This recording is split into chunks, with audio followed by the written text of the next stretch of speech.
الحمد لله رب العالمين والصلاة والسلام على خاتم الأنبياء والمرسلين وعلى آله وصحبه أجمعين. أما بعد، قال النبي صلى الله عليه وسلم: الدين والنصيحة، أو كما قال عليه الصلاة والسلام.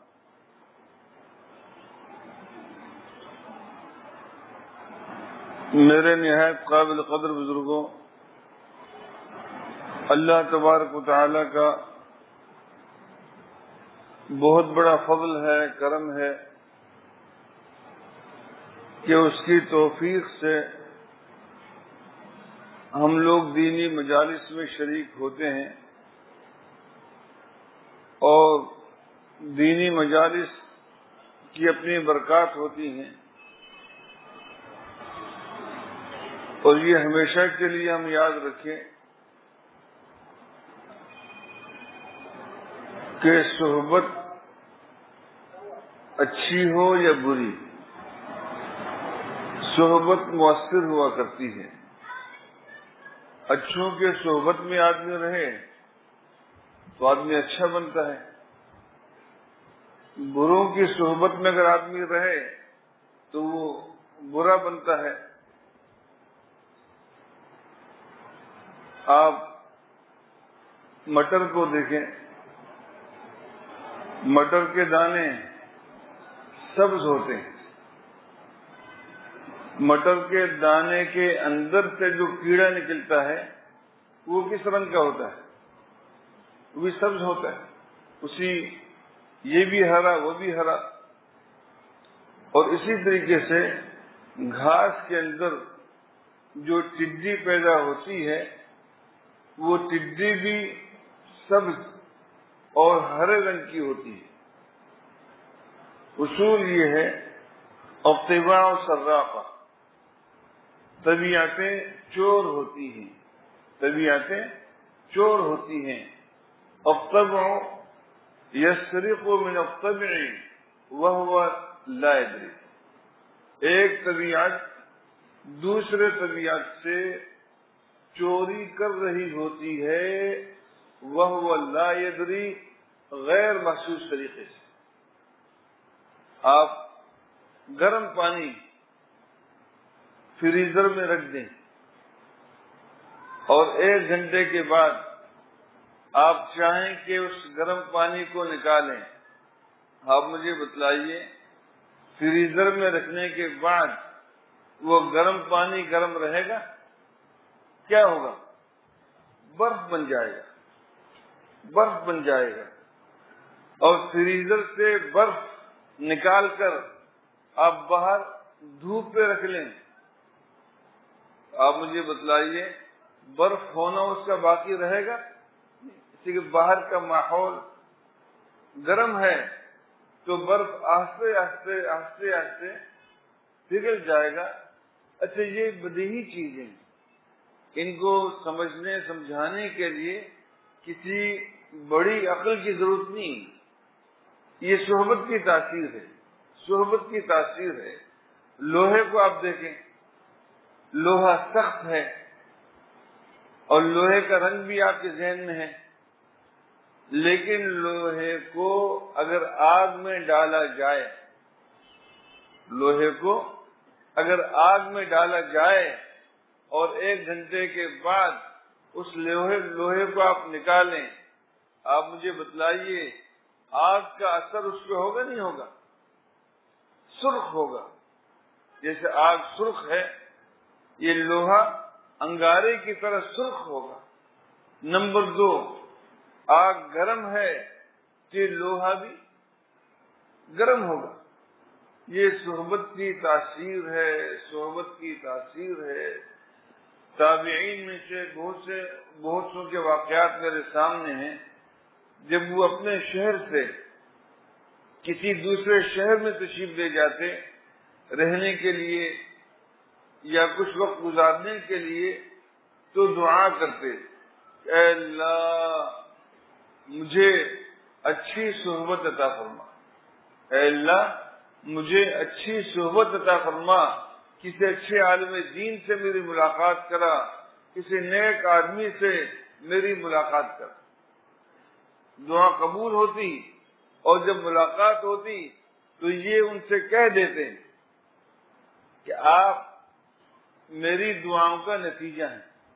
حضرت ابو درداء رضی اللہ تعالیٰ عنہ، حضرت ابو ہریرہ رضی اللہ تعالیٰ عنہ، دونوں کے بارے میں آتا ہے، ان سے تابعین نے کہا کہ ہم نے دعا کی کہ کسی اچھے عالم دین سے ملاقات ہو تو آپ ہمیں مل گئے الحمدللہ۔ تو اللہ کے خاص بندے، نیک لوگ، سمجھدار لوگ اچھے ماحول کے تلاش میں ہوتے ہیں۔ آپ سخیوں کے ساتھ رہیں گے، سخی بنیں گے، بخیلوں کے ساتھ رہیں گے، بخیل بنیں گے۔ اسی لیے ہمارے علماء نے لکھا ہے کہ شیخ بھی صحبت کے محتاج ہے کہ اچھے لوگوں کی صحبت میں رہے، اور مرید اور متوسلین وہ بھی صحبت کے محتاج ہیں کہ اچھی صحبت میں رہیں۔ اچھی صحبت میسر آئے گی تو دونوں کے لیے خیر کی بات ہے، دونوں کے لیے عافیت کی بات ہے۔ آپ یہ دیکھیں کہ جب بازار میں آدمی جاتا ہے، اندیشہ ہوتا ہے نماز کے قضا ہونے کا، اندیشہ ہوتا ہے بد نظری کرنے کا، اندیشہ ہوتا ہے جھوٹ بولنے کا، برا ماحول ہے۔ اس برے ماحول میں جب آدمی داخل ہوتا ہے تو وہاں کے اثرات آدمی پہ پڑتے ہیں۔ آپ کسی گھر میں یہ دھونی جلائیں، دھونی کسی گھر میں آپ جلا دیں، بلوچی میں سوچکی کہتے ہیں، عربی میں بخور کہتے ہیں، اردو میں دھونی کہتے ہیں، کہ آپ نے کوئی بھی دھونی جلائی اور گھر پورا کا پورا دھوئیں سے بھر گیا اور گھر معطر ہو گیا۔ آپ گھر میں داخل ہوں اور آپ یہ سوچیں کہ گھر میں جو خوشبو پھیلی ہوئی ہے وہ مجھے نہ لگے، کیا یہ ہو سکتا ہے کہ اس خوشبو سے آپ متاثر نہ ہو نہیں سکتا۔ جب آپ خوشبودار جگہ میں داخل ہوئے آپ معطر ہوں گے، آپ چاہیں یا نہ چاہیں۔ اس کے مقابلے میں ایک آدمی نجاست کے پاس بیٹھے، گندگی کے پاس بیٹھے اور یہ سوچے کہ مجھے بدبو محسوس نہ ہو، میرے پیاروں ایسا نہیں ہوتا۔ بدبو کے اثرات آپ کے ناک، آپ کے دماغ تک پہنچ کے رہیں گے۔ یہ تو آپ کی خوبی ہے کہ آپ معطر جگہ کو پسند کریں، خوبصورت جگہ کو پسند کریں، نجاست اور گندگی کو آپ پسند نہ کریں، اپنے آپ کو گندگی سے ایک طرف کر لیں۔ شیخ سعدی رحمۃ اللہ علیہ نے یہ بات ہمیں بڑی خوبصورتی سے سمجھائی، بہت خوبصورتی کے ساتھ۔ اور شیخ سعدی رحمۃ اللہ علیہ نے جو فارسی میں اشعار کہے، عرب حضرات نے اس زمانے میں عربی میں اشعار کا ترجمہ کیا اشعار کے اندر، اور مولانا عبد القدوس رومی رحمۃ اللہ علیہ نے اردو اشعار میں انہی فارسی اشعار کا ترجمہ کیا، کیونکہ اشعار قیمتی تھے، اسی لحاظ سے انہوں نے ترجمہ کیا۔ فرماتے ہیں کہ گلے خوشبو در حمام روزے، رسید از دست محبوب بدستم، بدو گفتم کہ مشکی یا عبیری، کہ از بوے دلاوے زے تو مستم، بگفتا من گلے ناچیز بودم ولیکن مدت با گل نشستم، جمال ہم نشین در من اثر کر، جمال ہم نشین در من اثر کر، وگرنہ من ہما خاکم کے ہستم۔ شیخ سعدی رحمۃ اللہ علیہ فرماتے ہیں کہ ایک لفظ گل ہے اور ایک گل ہے فارسی میں. گل کا ترجمہ ہم سب جانتے ہیں، گل پھول کو کہتے ہیں، اور گل کسے کہتے ہیں؟ مٹی کو، کیچڑ کو، خاک، گل مٹی کو کہتے ہیں. گل گل کی صحبت میں رہے تو گل ہو جاتی ہے، گل گل کی صحبت میں رہے تو گل کے اثرات اس کی طرف منتقل ہوتے ہیں. مجھے ایک بات یاد آئی کہ امام بخاری رحمۃ اللہ علیہ کو جب قبر میں دفنایا گیا، اور بھی بہت سے ہمارے اکابر کے بارے میں آتا ہے، امام بخاری رحمۃ اللہ علیہ کو جب قبر میں دفنایا گیا، دفنانے کے بعد فوراً قبر کی مٹی سے خوشبو آنے لگی. اتنی خوشبو کہ لوگوں نے مٹی نکال نکال کے لے جانا شروع کیا. پھر بعد میں بڑے مشکل سے قابو پایا گیا. تو علماء نے یہ لکھا ہے کہ ایک بہت بڑے محدث، ایک بہت بڑے عالم دین جو واقعتاً معطر تھا، تقوی سے آراستہ، علم حدیث میں بڑی مہارت، علم فقہ میں بڑی مہارت، اور پوری امت تک ان کا فیض پہنچ چکا تھا اور قیامت تک ان کا فیض پہنچے گا. تو علماء نے لکھا ہے کہ جب ان کو دفنایا گیا، خود چونکہ وہ معطر تھے، خوشبودار تھے، اسی خوشبو کا اثر مٹی پر بھی پڑ گیا اور مٹی بھی خوشبودار ہو گئی. تو شیخ سعدی رحمۃ اللہ علیہ فرماتے ہیں، گلے خوشبو در حمام روزے، کہ ایک دن میں نے دیکھا حمام میں ایک مٹی میرے ہاتھ میں آئی اور میں نے دیکھا بہت معطر ہے، خوشبودار ہے. تو میں نے اس مٹی سے کہا، بدو گفتم کہ مشکی یا عبیری، میں نے مٹی سے کہا کہ تو مشک ہے یا تو عنبر ہے، کہ تیری اس خوشبو سے میں مست ہو گیا. تو مٹی نے جواب میں کہا، بگفتہ من گلے ناچیز بودم ولیکن مدت با گل نشستم. مٹی نے کہا، میں تو نالائق مٹی تھی، لیکن کچھ دن میں پھول کے ساتھ رہی، کچھ دن میں پھول کے ساتھ رہی. جمال ہم نشی در من اثر کر، وگرنہ من ہما خاکم کے ہستم. ہم نشین، دوست، ساتھی کی صحبت نے میرے اندر اثر کیا، پھول کی صحبت نے میرے اندر اثر کیا، ورنہ میں وہی مٹی ہوں جو پہلے تھی. صرف صحبت کی وجہ سے، چونکہ پھول خوشبودار ہے، وہ میری طرف منتقل ہوئی. اس لیے میں دست بستہ کرتا ہوں اپنے قابل احترام بزرگوں سے، اللہ کے لیے خود بھی نیک صحبتوں کو اختیار کریں. علماء، اہل اللہ، اچھے ساتھی، ان کے پاس آنا جانا رکھیں. نمبر 2، اپنے اولاد کی بھی نگہداشت کریں، اپنے اولاد کو بھی اچھی صحبتوں میں رکھیں. بہت اہم ہے یہ. آپ نے دیکھا ہوگا، آپ اپنے گھر میں اپنے بچے کی تربیت کرتے ہیں کہ کوئی گالی اس کے منہ میں نہ آئے.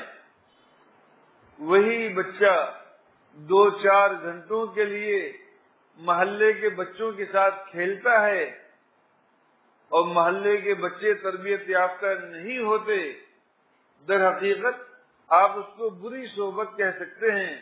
وہی چھوٹا بچہ، معصوم بچہ جس کی آپ نے تربیت کی، 4 گھنٹے بری صحبت میں رہا اور آپ کے پاس گھر میں آیا، نئی نئی گالیاں دینا شروع کر دیتا ہے. آپ بھی حیران ہوتے کہ ہمارے گھر میں تو کوئی گالی دینے والا ہے ہی نہیں، یہ کہاں سے گالیاں دے رہا ہے؟ میرے پیارو، یہ غلط صحبت کا اثر ہے، غلط صحبت کا اثر ہے۔ اس لیے ہماری مسئولیت اور ہماری ذمہ داری ہے کہ ہم خود بھی اپنے اولاد کو بھی اچھی صحبت میں رکھیں، اور اپنے محلوں میں رہتے ہوئے کسی بھی علاقے میں ہم لوگ رہتے ہوں، وہاں کے بچے ہمارے بچے ہیں۔ ٹھیک ہے، آپ کہیں گے کہ اس کا باپ نشہ کرتا ہے، اس کا باپ فلان ہے، اس کا باپ فلان ہے۔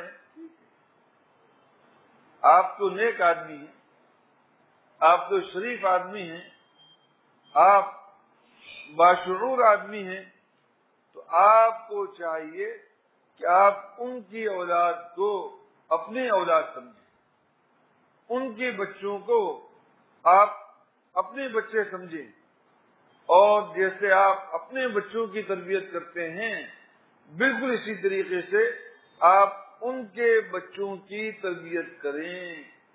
انشاءاللہ جب آپ ان کے بچوں کی بھی تربیت کریں گے تو فائدہ کیا ہوگا؟ آپ کے بچے جب وہاں جائیں گے، آپ کے بچے جب باہر کھیلنے کے لیے جائیں گے، پھر گالی سیکھ کے نہیں آئیں گے، بلکہ اچھی اچھی باتیں لے کر آئیں گے۔ تو درخواست یہی ہے کہ ہم خود بھی نیک اور اچھی صحبتوں میں بیٹھیں، اور اسی طریقے سے اپنے اولاد کو بھی، اپنے محلے کے بچوں کو بھی اچھی صحبت میں رکھیں۔ انشاءاللہ ثم انشاءاللہ اگر ہم نے اولاد پہ محنت کی تو یہ اولاد ہمارے لیے صدقہ جاریہ ثابت ہوگی۔ ہم قبروں میں ہوں گے، لیکن اولاد کو آپ نے نیک بنایا تو اولاد آپ کو کبھی بھی فراموش نہیں کرے گی، ہمیشہ آپ کو دعائے خیر میں یاد رکھے گی۔ آج انشاءاللہ میرا ارادہ ہے کہ میں ذکر کے بارے میں کچھ گزارشات آپ کے سامنے پیش کروں، اس لیے کہ اللہ کو یاد کرنا، اللہ کا ذکر کرنا یہ بہت اہم ہے، بہت اہم ہے۔ آپ دیکھیں کہ موبائل ہے، جن لوگوں کے پاس موبائل ہیں وہ اپنے موبائل کو روزانہ کم از کم 50 مرتبہ کھولتے ہیں۔ یہ میں کم از کم کی بات کرتا ہوں، ورنہ 100 مرتبہ والے بھی موجود ہیں، 200 مرتبہ والے بھی موجود ہیں۔ ہم اپنے موبائلوں کو عام طور سے 10 20 30 40 50 مرتبہ کھولتے ہیں، لیکن آپ مجھے بتلائیے کیا ہمیں توفیق ہوتی ہے کہ اللہ کے کلام کو ہم دن میں 2 مرتبہ 4 مرتبہ 6 مرتبہ کھول کے اس کی تلاوت کریں؟ یہ نقطۃ الغور ہے۔ ہم غور کریں، فکر کریں کہ موبائل جو ایک دنیاوی چیز ہے، فتنے کا باعث ہے، یہ مرد عورتوں کی عصمت کے بربادی کا ذریعہ ہے، اس کو تو سینکڑوں مرتبہ کھولا جائے، اور قرآن کریم جو ہماری دنیا اور آخرت کے خیر کا ذریعہ ہے، برکت کا ذریعہ ہے، ہم اس کو دن میں 2 یا 3 مرتبہ بھی کھول نہ پائیں، یہ بالکل مناسب نہیں۔ اس لیے ذکر اللہ کے بارے میں چند گزارشات انشاءاللہ آپ کو پیش کروں گا، تو بہت توجہ کے ساتھ آپ اس کو سن لیجئے۔ یہ موضوع بہت تفصیلی ہے، لیکن سمجھداروں کے لیے انشاءاللہ اشارات بھی کافی ہیں۔ تقریباً علماء نے 100 کے قریب فوائد، یہ تصویر نہ کھینچیں، تصویر نہ کھینچیں، 100 سے زائد فائدے علماء کرام نے لکھے ہیں۔ میں انشاءاللہ آپ کے سامنے 5-6 ذکر کے فائدے ذکر کروں گا۔ ذکر کا ایک فائدہ یہ ہے انہ یطرد الشیطان ویقمعہ ویکسرہ، کہ اللہ کا ذکر کرنا یہ شیطان کو دفع کرتا ہے اور شیطان کے کمر کو توڑتا ہے۔ اللہ تبارک و تعالیٰ کا ارشاد ہے وَمَن يَعْشُ عَن ذِكْرِ الرَّحْمَنِ نُقَيِّضْ لَهُ شَيْطَانًا فَهُوَ لَهُ قَرِينٌ، کہ جو آدمی اللہ کے ذکر سے اعراض کرتا ہو، جو آدمی اللہ کے ذکر سے اعراض کرتا ہو، اللہ تبارک و تعالی ایک شیطان اس پر مسلط فرماتے ہیں اور وہ شیطان پھر اس کے ساتھ رہتا ہے۔ ایک حدیث میں ہے کہ رسول پاک علیہ السلام نے ارشاد فرمایا کہ اللہ تبارک و تعالی نے یحییٰ بن زکریا کو 5 باتوں کا حکم فرمایا کہ آپ جائیں بنی اسرائیل کو ان 5 باتوں کی نصیحت کریں۔ خیر انہوں نے کچھ تاخیر کی تو حضرت عیسیٰ علیہ السلام نے حضرت یحییٰ سے فرمایا کہ آپ کو جو حکم دیا گیا کہ فلاں 5 باتوں کو آپ بنی اسرائیل تک پہنچائیں، آپ تاخیر کر رہے ہیں، یہ ٹھیک نہیں ہے۔ تو حضرت یحییٰ علیہ السلام نے 5 باتیں بنی اسرائیل کے سامنے رکھی۔ ان میں 5ویں بات کیا تھی؟ 5ویں بات یہ تھی وَآمُرُكُمْ أَن تَذْكُرُوا اللَّهَ، میں تمہیں حکم دیتا ہوں کہ تم اللہ کا ذکر کرو، فَإِنَّ مَثَلَ ذَلِكَ كَمَثَلِ رَجُلٍ فَإِنَّ مَثَلَ ذَلِكَ كَمَثَلِ رَجُلٍ خَرَجَ الْعَدُوُّ فِي أَثْرِهِ، کہ ذکر کی مثال بالکل ایسے ہے کہ دشمن کسی کے پیچھے بھاگ رہا ہے، دشمن کسی کے پیچھے بھاگ رہا ہے اور وہ بھاگتے بھاگتے ایک قلعے میں داخل ہو گیا اور قلعہ بند ہو گیا۔ ظاہر ہے دشمن جو پیچھے بھاگ رہا تھا اب وہ قلعہ میں داخل نہیں ہو سکتا، اس لیے کہ قلعے کے محافظین موجود ہیں، وہ دشمن کو داخل ہونے نہیں دیں گے۔ بالکل اسی طریقے سے جب آدمی اللہ کا ذکر کرتا ہے در حقیقت وہ قلعہ بند ہو جاتا ہے اور شیطان اس پر حملہ آور نہیں ہو سکتا۔ حضرت ابن عباس رضی اللہ تعالی عنہما ارشاد فرماتے ہیں الشیطان جاثم علی قلب ابن آدم، کہ شیطان انسان کے دل پر جم کر بیٹھا رہتا ہے۔ جب آدمی اللہ کا ذکر کرتا ہے تو اللہ کے ذکر کی برکت سے وہ شیطان ایک ہٹ جاتا ہے، پھر انسان پہ مسلط نہیں ہوتا۔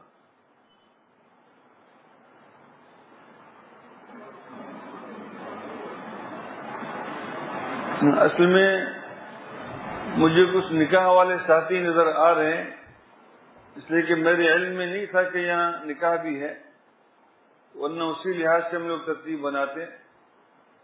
اس لیے کہ جو نکاح والے ساتھی تشریف لاتے ہیں تو ان کے سامنے ان کا نکاح ہی ہوتا ہے کہ نکاح ہو، ان کو فارغ کر کے رخصت کیا جائے۔